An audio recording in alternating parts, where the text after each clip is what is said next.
Good morning विद्यार्थियों। देखिए, हम लोग कल बात कर रहे थे कि जो कल्पित माध्य है, माध्य का है, बहुलक है और उससे संबंधित प्रश्नों के बारे में हम लोगों ने चर्चा करी है ना। उन प्रश्नों को भी किया था। तो उन प्रश्नों में मैं समझता हूँ कि किसी प्रकार की कोई दिक्कत आप लोगों को नहीं हुई होगी। अभ्यास जब कराएंगे आप लोगों को और तब उसमें और क्लियर हो जाएगा। तो आज हम एक नया टॉपिक है हमारा चैप्टर नंबर 3, आंकड़ों का आलेखी निरूपण। इसमें आलेखी में देखिए पाई चार्ट है, दंडारेख है ना, वृत्तारेख जिसे बोलते हैं वो है। तो इन आंकड़ों का जो आलेखी निरूपण है, आलेख में हम लोग इस तरीके से, जैसे किसी का ग्राफ छोटा आ रहा है, किसी का बड़ा आ रहा है, दंड जो है बड़ा आ रहा है, किसी का छोटा आ रहा है। तो ग्राफ में एक तो होता है बाई अक्ष, एक होता है एक्स अक्ष। तो एक्स अक्ष पे और बाई अक्ष पे हम लोग लेकर के आंकड़ों का जो है दंडारेख निरूपण करते हैं। तो उसके लिए हमें ग्राफिकल डाटा की आवश्यकता होती है और ग्राफ की भी आवश्यकता होती है। तो देखिए, इसमें हम लोग थोड़ी सी चर्चा करें। आप आंकड़ों के विभिन्न प्रकारों को दर्शाने वाले आलेख, आरेख और मानचित्र देख चुके हैं। उदाहरण के लिए कक्षा 11 में की जो पुस्तक है एनसीईआरटी की, उसके प्रथम अध्याय में दिखाए गए विषयक मानचित्र महाराष्ट्र में नागपुर जिले की उच्चावच ढाल, जलवायु दशाएं, चट्टानों, खनिजों का वितरण, मृदा, जनसंख्या, उद्योग, सामान्य भूमि उपयोग और फसल प्रतिरूप को चित्रित करते हैं। ये मानचित्र अनेक संबंधित आंकड़ों के एकत्रीकरण, संकलन और प्रक्रमण द्वारा तैयार किए जाते हैं। क्या आपने कभी सोचा है कि यदि संबंधित सूचना या तो तालिकाबद्ध रूप में अथवा विश्लेषणात्मक प्रतिलिपि में हो तो क्या होगा? शायद इस तरह के संचार माध्यम से दृश्यांकन को चित्रित करना संभव नहीं होगा, जो कि हम इन मानचित्रों द्वारा प्राप्त करते हैं। यानी कई प्रकार के ऐसे आंकड़े होते हैं जिन्हें हम तालिकाबद्ध रूप में ही प्रस्तुत करना चाहेंगे। तालिकाबद्ध रूप में होंगे तो उनको जो है समझना आसान होगा, हम लोग उनको अच्छी तरीके से समझ पाएंगे। और अगर आंकड़े इधर उधर फैले हुए हों तो उन आंकड़ों को पहले हमें आरोही क्रम में या अवरोही क्रम में सेट करना होता है, उनको सारणीबद्ध करना होता है, उनको तालिकाबद्ध करना होता है, तब जाकर के हमें उनको उन आंकड़ों को समझने में आसानी रहती है।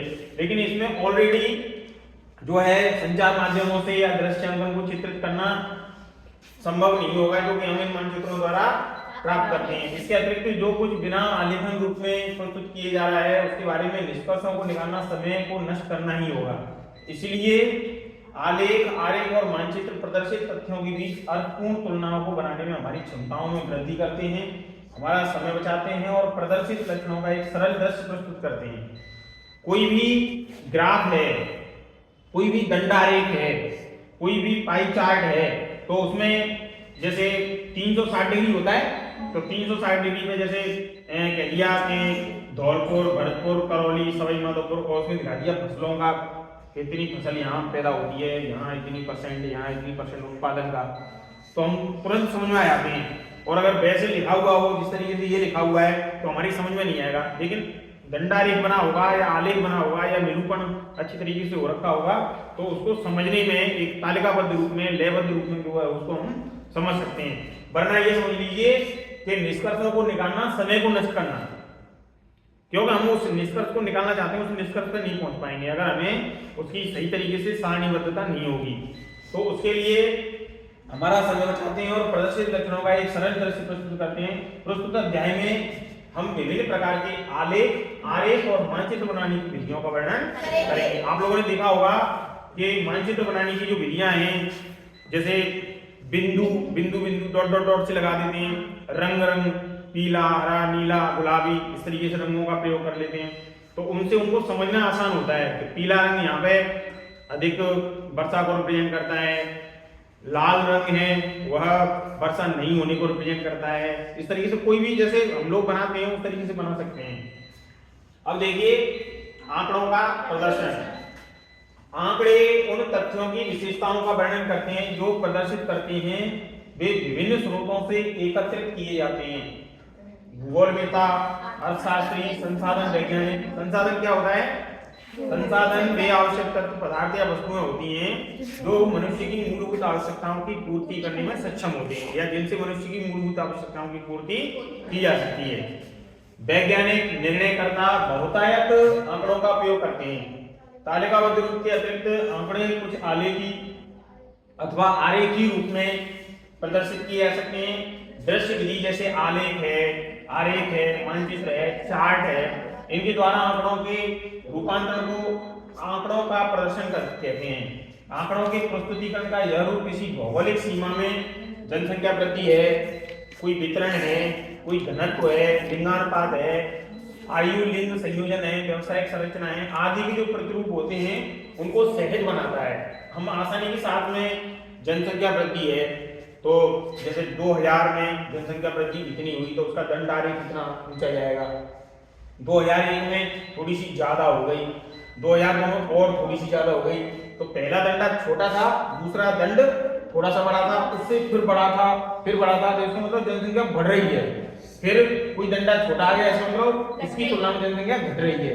तो हम इन दंडारेखों की सहायता से आसानी के साथ जो है समझ सकते हैं। तो जिसमें क्या क्या चीज समझी जा सकती है, जनसंख्या वृद्धि है, वितरण है ना, घनत्व है, लिंगानुपात है, आयु लिंग संयोजन है, व्यवसायिक संरचना है, ये आदि जो प्रतिरूप है उनको सहज बनाकर है। एक चीनी लोकोक्ति के अनुसार एक चित्र हजारों शब्दों के बराबर होता है। एक चित्र जो है वो हजारों शब्दों के बराबर होता है। हम हजारों शब्दों को इतनी जल्दी नहीं समझ पाते जितना जल्दी एक चित्र के माध्यम से समझ लेते हैं। तो इसीलिए जरूरत है कि आरेख, आलेख और दंडारेख, मानचित्र, इन विधियों के माध्यम से जो है हम किसी भी समस्या को, आंकड़ों से रिलेटेड जो समस्या है उसको हम आसान बना सकते हैं। तो आंकड़ों के प्रस्तुतिकरण की आलेखी विधि हमारी समझ को बढ़ाती है। कौन सी विधि? आंकड़ों की प्रस्तुतिकरण की आलेखी विधि। आलेखी विधि हमारी समझ को बढ़ाती है और तुलनाओं को आसान बनाती है। कंपेयर करते हैं ना कि इसका जैसे दो चित्र दे रखे हैं, एक चित्र ये है, एक चित्र इधर है, इसमें दंडारेख छोटा है, इसमें दंडारेख बड़ा है, उत्पादन दिखाया गया है, तो इसका मतलब क्या है, उत्पादन कम हो रहा है, और इसका दंडारेख बड़ा है तो इसका उत्पादन कैसा हो रहा है, ज्यादा हो रहा है। तो पता लग रहा है ना। तो इस तरीके से हमारी समझ को बढ़ाती है और तुलना को आसान बनाती है। इसके अतिरिक्त इस प्रकार की विधियां एक लंबे समय के लिए मस्तिष्क पर अपनी छाप छोड़ देती हैं। दिमाग में वो चीजें जो है काफी लंबे समय तक जीवंत रहती हैं। अब आगे बढ़ेंगे, देखिए इसमें आरेखों और मानचित्रों के चित्रांकन के सामान्य जो नियम हैं उनके बारे में देखिए। उपयुक्त विधि का चयन, सबसे पहले हमें उपयुक्त विधि का चयन करने की आवश्यकता है। आंकड़े विभिन्न प्रकार की विषय वस्तु जैसे तापमान है, वर्षा है, जनसंख्या है, जनसंख्या वृद्धि, वितरण, विभिन्न उपयोगी वस्तुओं के उत्पादन, वितरण और व्यापार आदि को प्रस्तुत करते हैं। आंकड़ों की विशेषताओं को उपयुक्त आलेखी विधि द्वारा उपयुक्त ढंग से प्रदर्शित करने की आवश्यकता होती है। उदाहरण के लिए विभिन्न देशों या राज्यों के लिए तापमान और विभिन्न समयावधि के बीच में जनसंख्या वृद्धि। अब आप लोगों ने देखा था कि पहले 2001 में जनसंख्या वृद्धि कितनी थी, फिर 2011 में जनसंख्या वृद्धि कितनी हो गई, अब 2021 को भी पार कर गए हम लोग, तो अब जनसंख्या वृद्धि कितनी हो गई होगी। तो इस तरीके से संबंधित आंकड़े रेखा ग्राफ द्वारा सबसे अच्छी रूप में प्रदर्शित किए जा सकते हैं। इसी तरह दंडारेख, वर्षा और उपयोगी वस्तुओं के उत्पादन को दर्शाने के लिए सर्वाधिक उपयुक्त होते हैं। जनसंख्या वितरण, मानव और पशुधन दोनों अथवा फसल उत्पादक क्षेत्रों का वितरण। देखो भूगोल में ज्यादातर जनसंख्या वितरण, मानव और पशुधन, देखो मानव गणना होती है ना, जनगणना जिसे कहते हैं, पशु गणना होती है।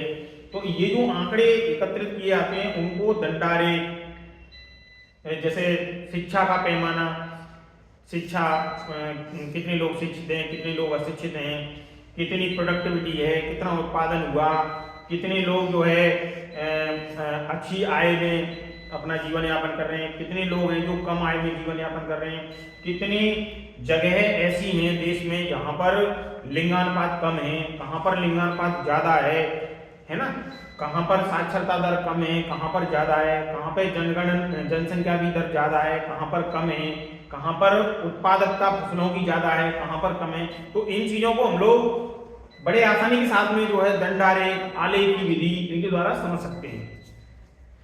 फसल उत्पादक क्षेत्रों का वितरण बिंदु मानचित्र द्वारा और जनसंख्या घनत्व वर्णमात्री मानचित्र द्वारा अनुकूल ढंग से प्रदर्शित किए जा सकते हैं। अब आप लोग देखिए, दोनों को ध्यान से देखिए। फसल उत्पादक क्षेत्रों का जो वितरण है, फसल उत्पादन हो रहा है फसलों का, तो फसल उत्पादन के लिए जो क्षेत्रों का वितरण है उसके लिए कौन सी विधि है? बिंदु मानचित्र। मानचित्र में बिंदु बिंदु दिखा देते हैं हम लोग। तो बिंदु मानचित्र विधि फसल उत्पादक क्षेत्रों के वितरण को दर्शाती है। और जनसंख्या घनत्व के लिए कौन सा मानचित्र? वर्णमात्री मानचित्र। कौन सा मानचित्र? वर्णमात्री मानचित्र। तो वो जो एग्जामिनर आएगा वो आप लोगों को पूछ सकता है कि बताइए बेटा, फसल उत्पादक क्षेत्रों का वितरण कौन से मानचित्र विधि द्वारा उपयुक्त रहता है? बिंदु मानचित्र विधि द्वारा। इसको अंडरलाइन कर लें आप लोग। और जनसंख्या घनत्व कौन से मानचित्र द्वारा? वर्णमात्री मानचित्र द्वारा अनुकूल ढंग से प्रदर्शित किया जा सकता है। अब देखिए आगे, उपयुक्त मापनी का चयन। मापनी, यहां पे देखिए आप लोग, जैसे मैंने कहा, मैंने एक कागज लिया, ठीक है, उस कागज पर मैंने एक बिंदु अंकित कर दिया। मैंने कहा ये धौलपुर है, ये जयपुर है। एक बिंदु से ही हमने धौलपुर मान लिया, एक बिंदु से ही हमने जयपुर मान लिया। जयपुर तो बहुत बड़ा है। तो धरातल पर वास्तविक माप और कागज पर उसकी छोटी सी माप जो है, तो इसको हम लोग मापनी के द्वारा ही प्रदर्शित कर सकते हैं। जैसे माना 1000 किलोमीटर बराबर 1 सेंटीमीटर, तो 1000 किलोमीटर को हमने 1 सेंटीमीटर तक सीमित कर दिया, तो ये होती है मापनी। हम लोग बड़ी बड़ी मापों को छोटी सी माप तक सीमित कर देते हैं। मैंने कहा धौलपुर से दिल्ली की दूरी, अब धौलपुर से दिल्ली की दूरी मान लीजिए 400 किलोमीटर है या 450 है, तो मैंने लिख दिया कि धौलपुर से, एक कागज पर लिख दिया धौलपुर और यहाँ लिख दिया दिल्ली, तो एक कागज पर लिखा दिया यहाँ से यहाँ तक, यहाँ पे लिख दी 425 किलोमीटर या 400 किलोमीटर। तो आप लोग एक कागज तक ही सीमित रह गए, मतलब धौलपुर और दिल्ली एक कागज पे इतनी सी दिखा दी।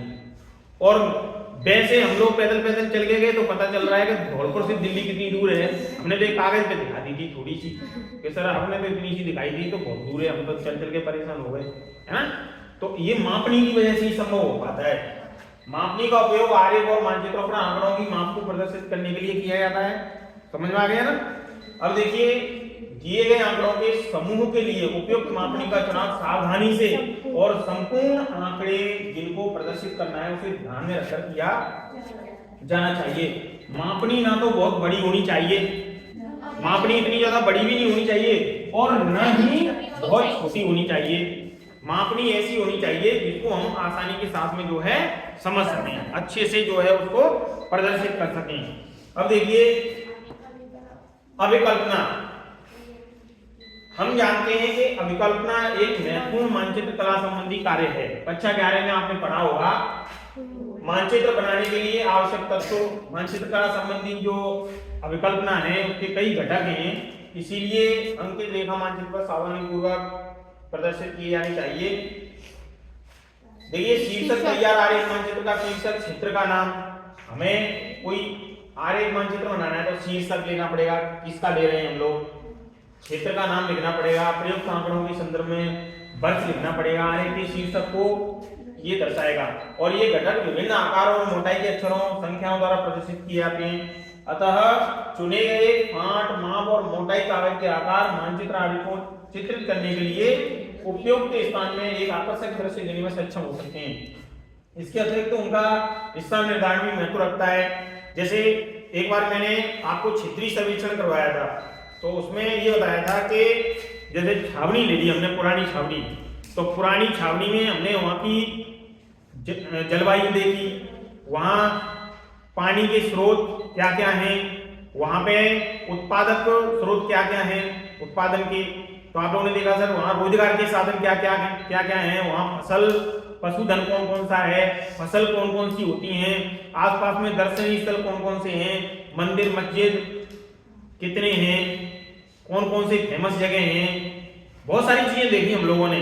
तो उस गांव का जो विकास है ओवरऑल वो इन चीजों पर डिपेंड करता है। स्कूल है, चिकित्सालय है, आसपास में और क्या क्या चीजें हैं जो देखने लायक हैं, तो ये हम क्षेत्रीय सर्वेक्षण से पता कर पाते हैं। तो यहाँ पर स्थान में एक आकर्षक दृश्य देखने में सक्षम हो, इसके अतिरिक्त उनका स्थान निर्धारण भी महत्व रखता है। साधारणतया शीर्षक, उपशीर्षक और संदर्भित वर्ष मानचित्र आरेख में सबसे ऊपर बीच में दर्शाया गया है। अब देखिए निर्देशिका। निर्देशिका सूचिका किसी भी मानचित्र आरेख का एक महत्वपूर्ण घटक है। वह मानचित्र और चित्र में उपयोग किए गए रंगों, छाया, प्रतीकों, चिन्हों की व्याख्या करता है। उसे सावधानी पूर्वक बनाना चाहिए और मानचित्र और आरेख की विषय वस्तु के अनुरूप होना चाहिए। इसके अतिरिक्त सही स्थिति निर्धारण भी आवश्यक है। सामान्यतः एक निर्देशिका या मानचित्र पत्रक पर नीचे बाईं ओर दाईं ओर दर्शाई गई होती है। अब दिशा की बात करें तो दिशाएं पूर्व, पश्चिम, उत्तर, दक्षिण, आग्नेय, वायव्य, नैऋत्य, ईशान है ना, एक ऊर्ध्वाधर और एक क्षैतिज, ऊपर की ओर और नीचे की ओर।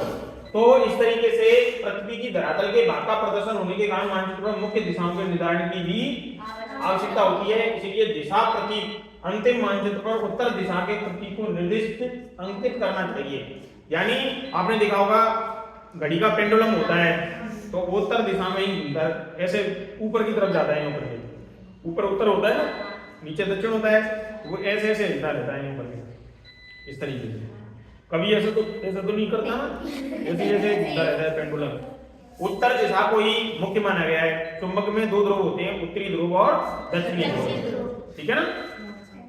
आरेखों की रचना बहुत आसान है, यहां तक समझ में आ रहा है, कुछ थोड़ा बहुत समझ में आ रहा होगा, उसी से हमारा काम चल जाएगा। इतना तो समझ में आ रहा होगा कि आलेख है, आरेख है, मानचित्र है, इनका प्रयोग हम क्यों करते हैं।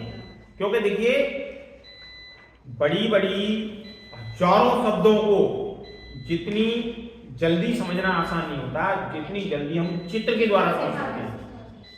एक चित्र जो है हमें बहुत जल्दी बता देता है। तो एक जो आरेख है, एक जो आलेख है, एक दंड है, एक मानचित्र है, उससे हम बड़ी से बड़ी समस्या को बड़े ही अच्छे तरीके से जो है सुव्यवस्थित तरीके से समझ सकते हैं। समझना बहुत ही आसान हो जाता है ना। हमें कितनी दूर जाना है, कितना प्रोडक्शन हुआ, कितनी जो है आय उत्पादकता हुई, कितनी जनसंख्या वृद्धि हुई, वहां का जनसंख्या घनत्व कितना है, वहां की जो मिट्टी है, वहां की जलवायु की दशाएं कैसी हैं, वहां साक्षरता का स्तर कैसा है, वहां के लोगों का जीवन स्तर कैसा है, बहुत सारी चीजें हैं जिनको हम लोग एक दंडारेख द्वारा प्रदर्शित कर सकते हैं। 2001 में जनगणना की वृद्धि कितनी हुई, जनसंख्या की वृद्धि कितनी हुई, 2002 में कितनी हुई, 2003 में कितनी हुई, तो वो दंड जो है वो बता रहा है कि इतनी हुई। हमें ज्यादा दिमाग नहीं लगाना पड़ रहा, तुरंत हमारे दिमाग में आ रहा है। तो ये चीजें इसकी वजह से बहुत आसान हुई हैं। आंकड़े मापने युक्त विशेषताओं जैसे लंबाई है, चौड़ाई है, मात्रा है, इससे युक्त होते हैं। आरेख और मानचित्र जो कि इन विशेषताओं से संबंधित आंकड़ों को प्रदर्शित करने के लिए खींचे जाते हैं, उन्हें निम्नलिखित तरीकों में वर्गीकृत किया जा सकता है। देखिए एक आयामी है ना, जैसे रेखा ग्राफ है, बहु रेखा चित्र है, दंड आरेख है, दंड वाला कोई है, ऐसे दो ऐसे डंडे से खींच दिया है, आयत चित्र है, एक आयत बना दिया इस तरीके से। आयु लिंग पिरामिड है ना, दो आयामी में वृत्त आरेख है और आयताकार आरेख है, त्रिआयामी में घन है और गोलाकार आरेख है। अगर गोला बना दिया मतलब जिसमें से तीन निकले है ना, जैसे मैं आप लोगों को बताऊं, देखो एकदम क्लियर तरीके से बता रहा हूं। देखो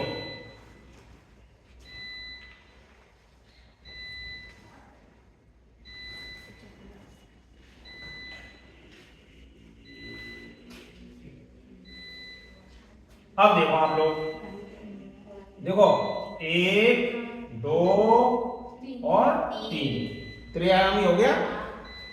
इसको इससे मिला दिया, इसको इससे मिला दिया, इसको इससे मिला दिया। कहीं पे भी देख लो, आप लोग कहेंगे सर यहाँ पे दिखाओ, तो देखो 1 2 3। अब आप लोग कहेंगे सर यहाँ पे दिखाओ, तो देखो 1 2 3। यहाँ पे दिखाओ तो देखो 1 2 3। त्रिआयामी हो गया।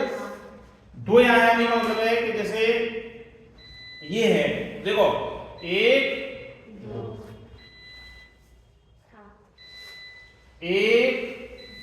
2, तो ये द्विआयामी हो गए, आयताकार। समझ में आई बात? एक वृत्त है, ये बिंदु है, क्या है? बिंदु, केंद्र बिंदु।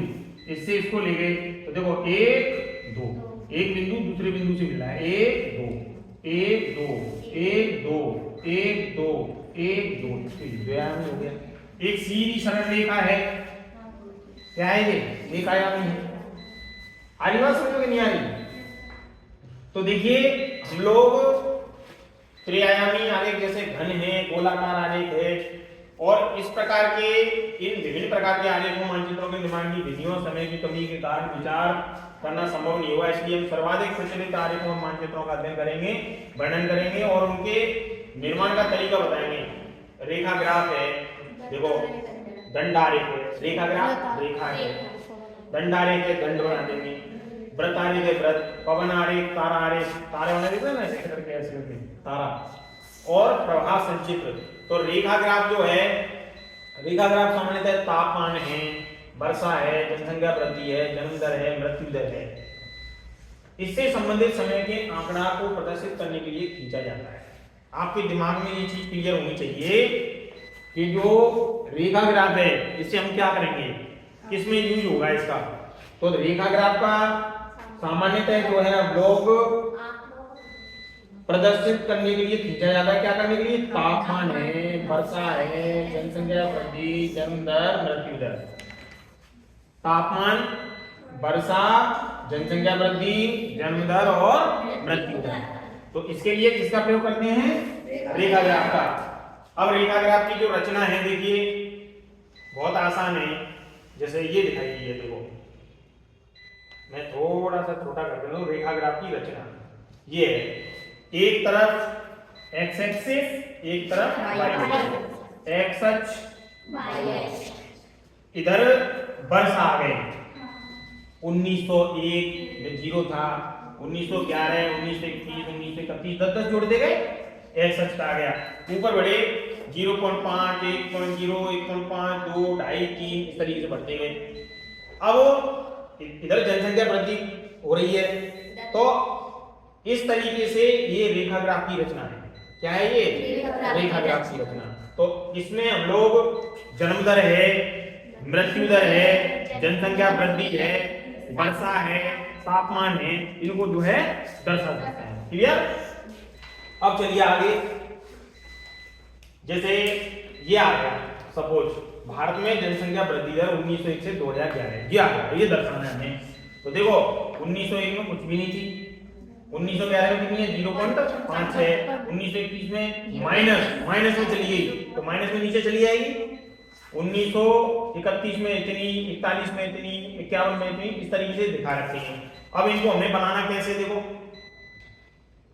ये देखो, ये दिख रहा है। हम लोगों ने वर्ष को ले लिया 1911 से लेकर के 2011 तक, जैसा कि इसमें दे रखा है। मैंने अभी मर्जी से नहीं लिया, ये देखो इसमें दे रखा है, ये ले लिया। अब आप लोग कहेंगे सर 1901 को क्यों नहीं लिया आपने? 0 है, कुछ भी नहीं, इसीलिए उसको नहीं लिया है, जो जिंदा है उसी को लिया है। ठीक है भाई? तो हमने जो है जिसकी आवश्यकता है उसी को हमने लिया है। देखो अब आप लोग कहेंगे कि सर 1911 में कितनी थी? तो 1911 में 0 पॉइंट कितनी थी? 5 है ना? तो देखो 0.5 से ने ऊपर बढ़ी। अब 1921 में आई नेगेटिव मतलब 0.3 नीचे चली गई, तो देखो ये नीचे आ गई, ये 0.5 है, तो 5 और 0 के बीच में थोड़ी सी बीच में हो जाएगी, 2.5 हो जाएगी, तो 2.5 से थोड़ा सा नीचे देखो, तो ये इधर नेगेटिव चलते हैं, 0 से इधर पॉजिटिव, इधर नेगेटिव, इधर पॉजिटिव, इधर नेगेटिव, ऐसे चलते हैं। x positive, x negative, x dash की तरफ, by positive by negative, by में इधर 0 से इधर की तरफ बाई चलेंगे तो वो नेगेटिव आएगी। आपने कक्षा 10 में बहुत अच्छे से पढ़ाई थी वो। अब देखिए ये जो चीज है 1931 में कितनी है, 1 पॉइंट कुछ आ रही होगी, 1.04 आ रही है नहीं आ रही। तो इस तरीके से ये बिंदु बिंदु अंकित कर दिए, फिर इनको इससे मिला दिया यूं करके ये है। तो ये जनसंख्या वृद्धि हो गई। इसको कौन सा बोलते हैं, आरे, आरे की विधि है ना। तो आसानी के साथ में इसको हम लोग जो है, अब है बहुरेखा मानचित्र। बहुरेखा मानचित्र एक रेखा ग्राफ है जिसमें 2 या 2 से अधिक चरों की तत्काल तुलना करने के लिए रेखाओं की बराबर संख्या द्वारा दर्शाए जाते हैं, जिसमें चावल, गेहूं, दालों, इनका वृद्धि दर और विभिन्न राज्यों और देशों की जन्म दर और मृत्यु दर, जीवन संभावना, लिंग अनुपात आदि को विभिन्न विधाओं के द्वारा दर्शाया जाता है। तो देखिए इसमें सीधी रेखा द्वारा, टूटी रेखा द्वारा, बिंदु रेखा द्वारा, टूटी रेखा मिश्रण, डैश बिंदु, डैश बिंदु, डैश बिंदु, डैश बिंदु, इस तरीके से। तो इसमें देखिए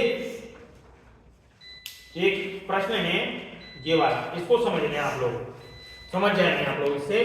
देखिए दिए गए विभिन्न राज्यों में लिंग अनुपात की वृद्धि की तुलना के लिए एक बहुरेखा की चित्र की रचना कीजिए। आरेख की रचना कीजिए तो आरेख तो आराम से बन जाएगा, लेकिन ये बहुरेखा चित्र की बोल रहा है। तो बहुरेखा चित्र में देखिए चुने हुए राज्य जो दे रखे हैं, दिल्ली का दे रखा है, देखो 61 से लेकर के 2011 में अलग अलग आंकड़े दे रखे हैं। हरियाणा के भी अलग अलग आंकड़े दे रखे हैं, उत्तर प्रदेश के भी अलग अलग आंकड़े दे रखे हैं। ये 86 ही दे रखा है खाली, बहुत ही कम दे दिया ना। अब किस तरीके से दर्शाएंगे इसको जरा देखें। इसको देखो सबसे छोटी इकाई इसमें कौन सी जरा बताएंगे, सबसे छोटी 86 है ना। तो इसमें शुरुआत की है 720 से, 720 से शुरुआत की है इसने, है ना। देखो 720, 740, 760, 780, 800, 820, 800, 920, 920 से बड़ी तो नहीं है इसमें कुछ, सब 907 है, उसने ज्यादा 920 तक ले लिया है ना। 907 के बाद 908 की है, मतलब 920 ले लिया, 20-20 का अंतराल ले लिया है। अब 1961 में 1961, 1971, 1981, 1991, 2001 और 2011 ये सन दे रखी हैं। अब देखो 1961 में कितना है जरा देखें, 785। कितना है 785। ये कहां का है, दिल्ली, ये हरियाणा, ये उत्तर प्रदेश। तो देखो 785 ऊपर आ गया थोड़ा सा, ये कौन हो गया, दिल्ली। तो जो त्रिभुजाकार है, सब में त्रिभुज त्रिभुज त्रिभुज त्रिभुज आ रहे हैं, वो तो दिल्ली हो गया। अब कितना है 868। अब 868 कहां जा रहा है, यहां जा रहा है। तो जो वर्ग वर्ग वर्ग बन रहे हैं, ये वर्ग बन रहे हैं, ये वाले वर्ग बन रहे हैं, ये किसको देने का है, हरियाणा के को। उत्तर प्रदेश का कितना है जरा बताएंगे, 907। तो ये 868 होगा, फिर ये गलती से दे रखा है, ये 868 होगा, ठीक है। अब सॉरी 886 होगा, 886 होगा ये 886, क्योंकि इसमें एक बार देख लेते हैं। देखो कौन से सन में आ रहा है ये, 1991 में, 1991 में देख लो कितने पे जा रहा है, 860 तो यही रहा है। 860 से ऊपर चलेंगे 880, 80 से ऊपर जाता तो 86 जाता है ना। तो ये कितने पे जा रहा है लोगों, 800 ऐसे जा रहा है, 870 68 के करीब है ना, कोई दिक्कत नहीं है। ये आंकड़ा गलत है, इसको जो है सही कर लेंगे अपन। अब देखिए अगला वाला जो है, ये चंद्र का जो आकार है उस तरीके का है। कितना है इसमें, 961 में कितना जा रहा है, 907। देखो 907। तो ये जो पतंगा का आकृति है, ये सब किसको रिप्रेजेंट कर रहा है, उत्तर प्रदेश के आंकड़ों को प्रदर्शित कर रहा है। किसको प्रदर्शित कर रहा है, उत्तर प्रदेश की। तो दिल्ली, हरियाणा, उत्तर प्रदेश। दिल्ली को किससे, त्रिभुज से, हरियाणा को किससे, वर्ग से, और उत्तर प्रदेश को किससे, पतंगाकार आकृति से रिप्रेजेंट करके, और ये जो है एक ही उस पर दंडारेख प्रदर्शित किया गया है, बहुदंडारेख, बहुरेखा चित्र, सॉरी कौन सा, बहुरेखा चित्र। तो इस तरीके से आप लोग बना सकते हैं।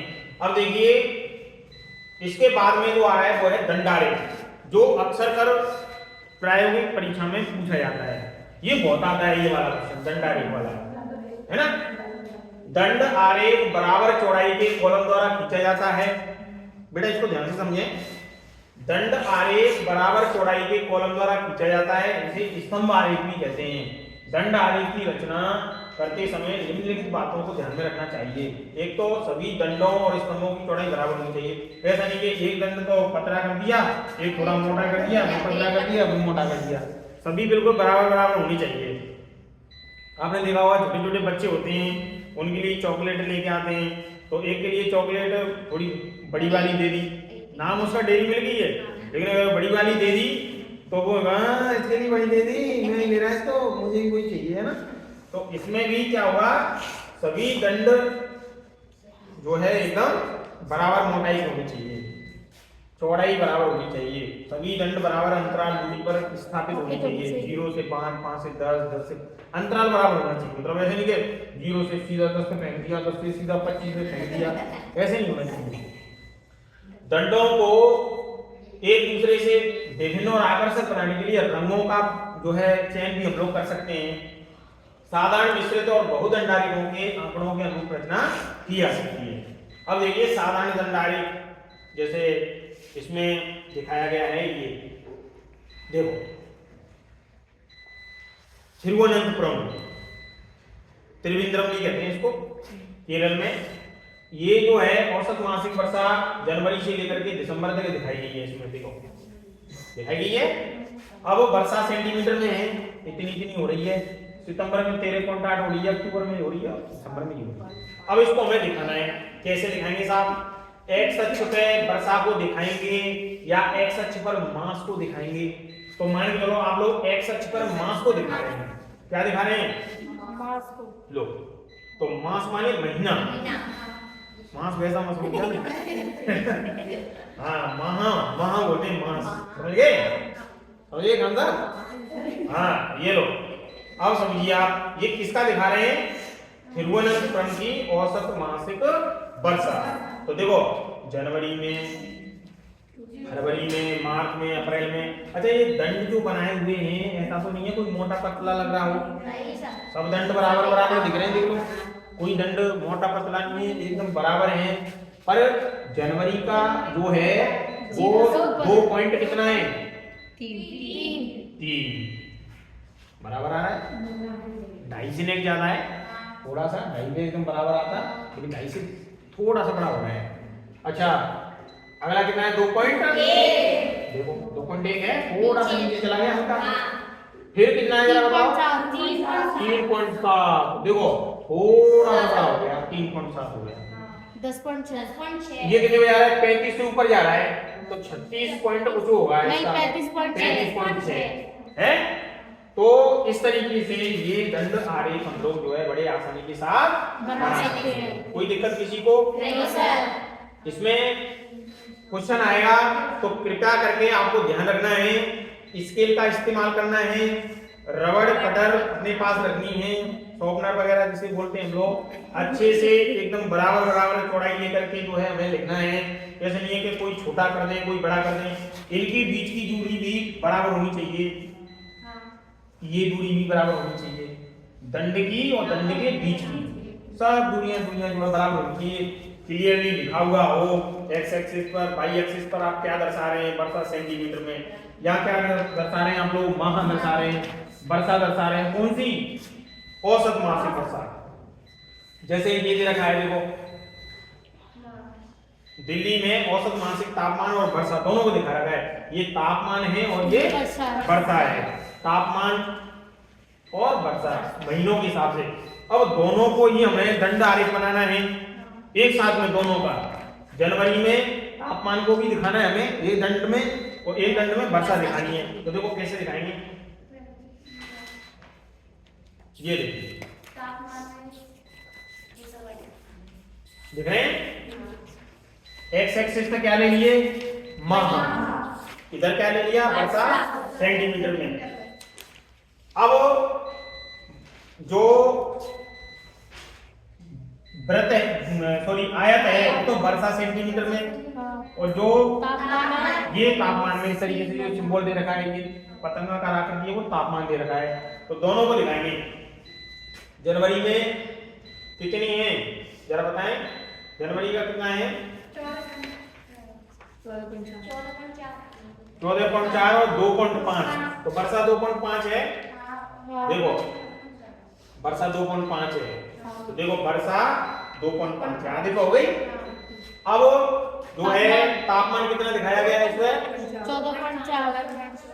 14.4 है ना? तो ये दिखाया गया है 14.4।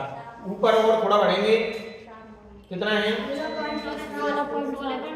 16 तो फरवरी में ये तो वो हो गया, उसका वर्षा हो गई, ये उसका तापमान हो गया।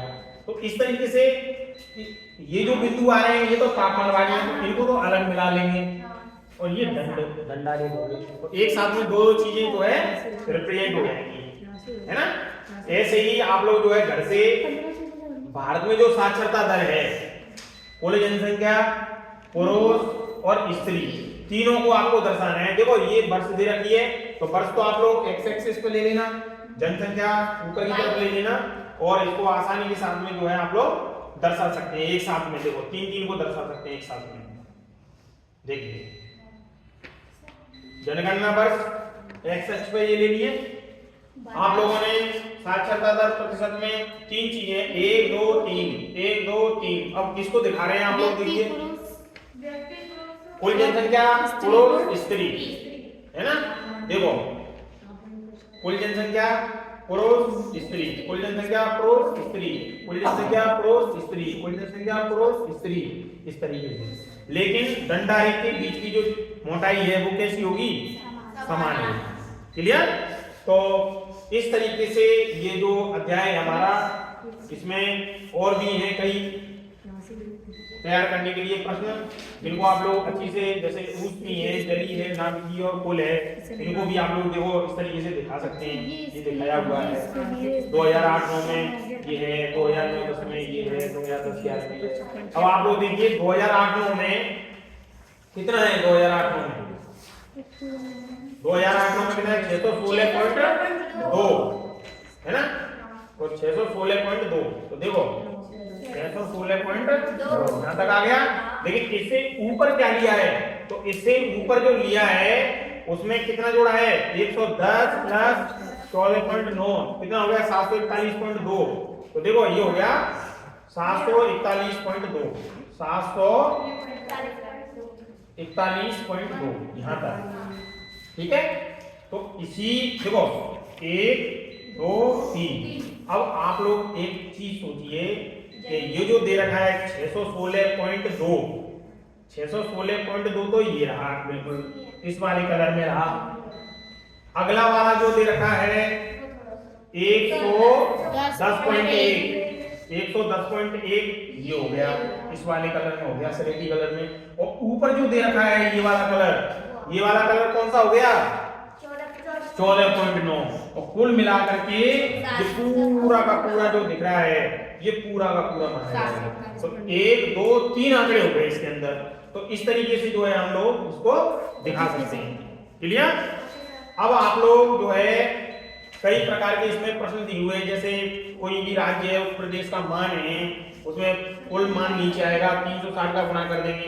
तो एक पाई चार्ट जो है गोल वाला, वृत्त वाला, वो भी हम लोग इसमें जो है समझ सकते हैं। जैसे एक छोटा सा एग्जांपल है जिससे मैं आपको बता देता हूं, फिर हम लोग इसको बाइंड अप करेंगे। देखिए बेटा देखिए ध्यान से, 2010-11 में संसार के बड़े प्रदेशों को भारत का निर्यात, इसमें इकाई प्रदेश है Europe, Africa, America, Asia, ASEAN जिसे बोलते हैं, और अन्य।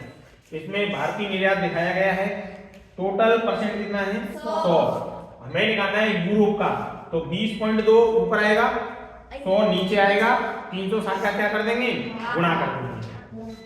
20.2 ऊपर आएगा, 100 नीचे आएगा, 360 का गुणा कर देंगे। तो इस तरीके से जो है हम लोग निकाल करके अलग अलग निकालेंगे। देखो 20.2 भागंत 100 नीचे आएगा ना तो उससे पॉइंट लग गया। जो भागंत 100 आया ना तो एक पॉइंट यहाँ लग गया, एक पॉइंट यहाँ लग गया। 20.2 तो है 360 आया, 360 तो वो 2 जीरो नीचे वाली हटी तो पॉइंट लग गया यहाँ पे।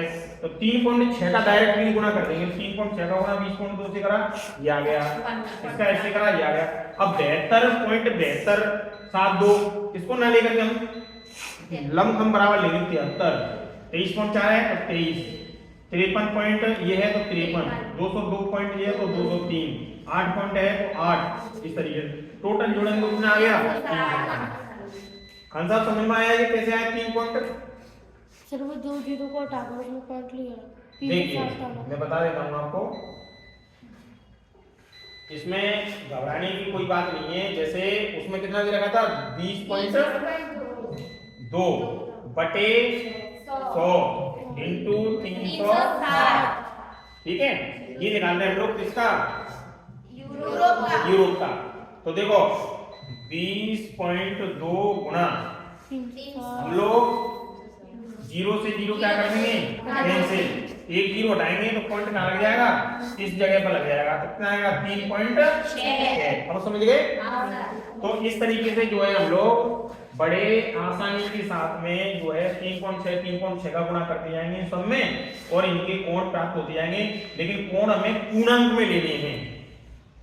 1.25, 1.5, 2.5, 2.25, 2.25, 3 ऐसे नहीं लेते, पूरे लेते हैं। वो कितना हो गया टोटल? इनको हम लोग जो है एक वृत्त आरेख में रिप्रेजेंट कर देंगे। 2 है तो देखो 2 आ गया, यूरोप का 20 है तो 20 आ गया, अफ्रीका का 7 है तो 7 आ गया, अमेरिका का 15% है तो 15 आ गया, और बाद आसियान का है 56% तो 56 आ गया। इस तरीके से जो है हम लोग रिप्रेजेंट कर सकते हैं। तो अगली जो क्लास है हमारी अध्याय 4 को लेकर के वो कल होगी। तो आप लोग इसको बहुत अच्छी तरीके से प्रैक्टिस करके लाएं, फाइल को मेंटेन करें और चेक करा लें। कोई समस्या हो तो आप लोग जो है पूछ रहे हैं, ठीक है। तो कल मिलते हैं आप लोग।